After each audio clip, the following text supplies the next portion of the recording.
सत्य घटना है। बिहार की राजधानी है पटना।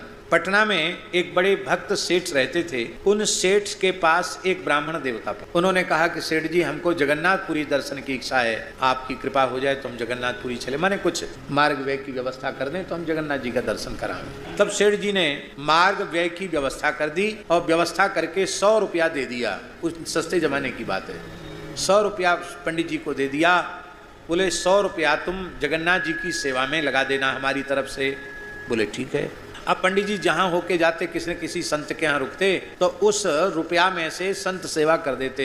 उस जमाने में बहुत सस्ते में आता था।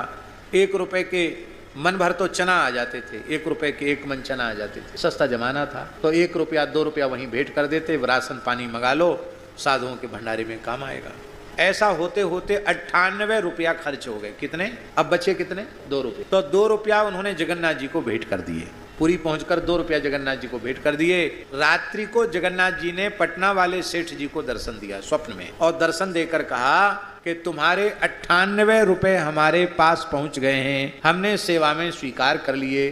कहकर ठाकुर जी अंतर्धान हो गए। सेठ जी को बड़ा आनंद हुआ कि चलो जगन्नाथ, हम तो गए नहीं जगन्नाथपुरी, पर जगन्नाथ जी का हमें दर्शन हो गया। और जगन्नाथ जी ने यह भी कह दिया कि हमने 98 रुपए तुम्हारे स्वीकार कर लिए।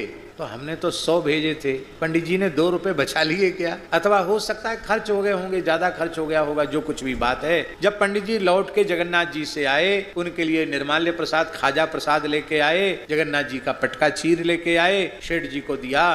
तो सेठ जी ने पूछा, कहो पंडित जी, जगन्नाथ जी का दर्शन करके आए? बोले हाँ, बहुत बढ़िया दर्शन हो गया। तो आप अन्यथा मत मानना, हमने जो सेवा दी थी वो अर्पित कर दी। सेवा करते हुए गए, 2 रुपए बचा था, वो 2 रुपए हमने जगन्नाथ जी को भेंट कर दिए। तब सेठ जी के नेत्रों से श्रुधार बहने लगी, पंडित जी की आंखों से श्रुधार बहने लगी। जितना धन साधु सेवा में गया उतना पूरा जगन्नाथ जी के पास पहुंच गया। 2 रुपया जगन्नाथ जी को दिया, वो जगन्नाथ जी ने कहा हमको नहीं मिला, पर 98 रुपए जो साधु सेवा में व्यय किया गया वो जगन्नाथ जी को मिल गया। गौ सेवा, ब्राह्मण सेवा, संत सेवा में जो कुछ भी आप करेंगे वो सीधे भगवान तक पहुंच जाएगा।